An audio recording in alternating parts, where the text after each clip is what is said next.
my dear friends, the birds sing because they can't help it. Call it instinct if you like. But I say that within your own psyches there are corresponding elements. Behold, what are those things that you do simply because you can't help it? What are those things most natural to your nature that cause you to express them again and again and again and again? And if these be present, what then might be their purpose? You know very well, my dear friends, that your identities, being divine in the main, are certainly not limited to habitual patterns. And yet, these be the very things you might observe in your lives if you but watch. Oh, you are creatures of habit.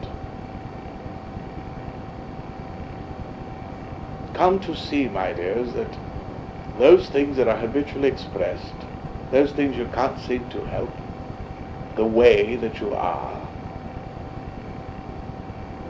is not precisely the essence of your identity. In other words, your identity is God, if you will. Yet the characteristics that you display are your own, not germane to everyone. Seek out those things that make you unique, and come to see how they describe your mission in this lifetime. Whatever you are strongest in is often the very thing you shall become the best at. Wherever lie your greatest sources of pleasure, these often indicate how you shall give pleasure unto others. It's a form of self-discovery, my dear friends, that one is not generally enjoined to make, at least not in your world. But we invite you to the study of yourselves, indeed, of yourselves.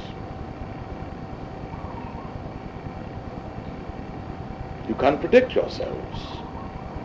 You can't predict what you shall be doing 3 months hence, if you but give it some thought. For such are your patterns running into the past.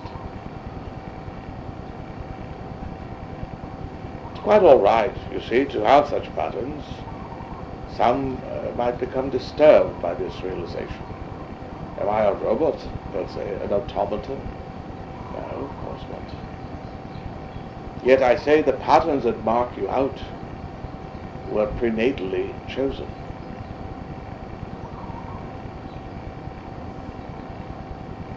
But if ye can see patterns, then you must also be able to see their future. Perhaps the revolution, eh? What you do now consistently, chances are you'll continue to do. But is there not evolution? Where shall it go? What phase shall it next manifest as? See yourselves as ascending beings, my dears, for that you are. And yet your ascension is always in the palm of your hand. Meaning that, unbeknownst to you, that ascension process is something that you moderate, you regulate it, quite deliberately, I would say, based on your decisions, based on where you elect to spend your time. Something that one can't clearly see till one is quite out of it, and generally that does not occur till after the change called death.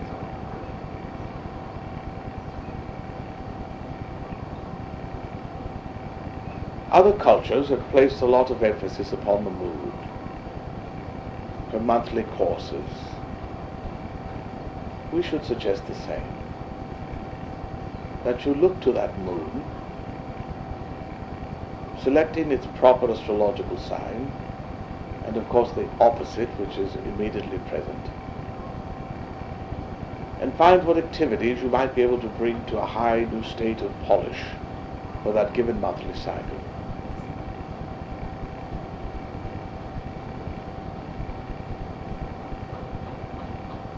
There are some of you here who can't shake fear. It hounds you. That fear is, shall we say, of what you dread the most. You don't like to think of it. You try to put it out your mind, as you say, and yet it goeth not away, but hath its lodging deep within your own soul. Were I you, I should make it a mission of mine to eliminate, after repeated efforts, fear in general from my life.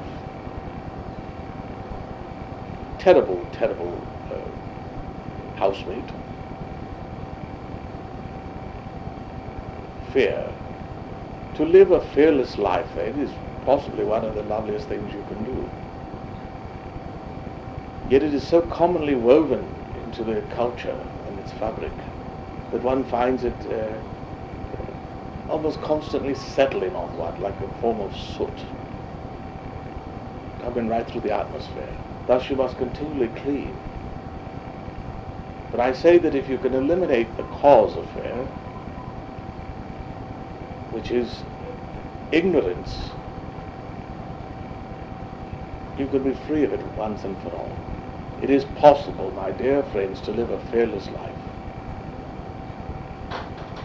Worry goes next as its younger cousin. Soon, you glide through this world absolutely convinced of your greatest good, just waiting for you around the next corner. You forward move happily for what lies ahead, but only more good, eh? The worst is gone, and that is your fear. Fear is your enemy, this is true. And an enemy hath its purpose, you know. Enemies can be your grandest teachers, up to a point. But at one point one is done with enemies and rivals. You get beyond the need of it. I say, my dear friends, as long as you attend the school of fear, you obviously have need of her as a teacher. And a terrible hag she is as well. She doesn't even let you sleep, does she? She'll invade your dreams. She'll speak through your best friend. She'll pop at your head unbidden. I say you can corner her and be done with her once and for all. Why do I refer to her as a her? Well, simply because she's an emotion. She's a feeling more than anything. She's not an action, but an emotion. To live a truly fearless life is not only a possibility, an obligation, I would say. Take the steps, my dear friends. Remind yourselves often. You and you alone determine what comes to you in your future. Remind yourself often. Thus, any fear can't approach unless you leave the door open for it.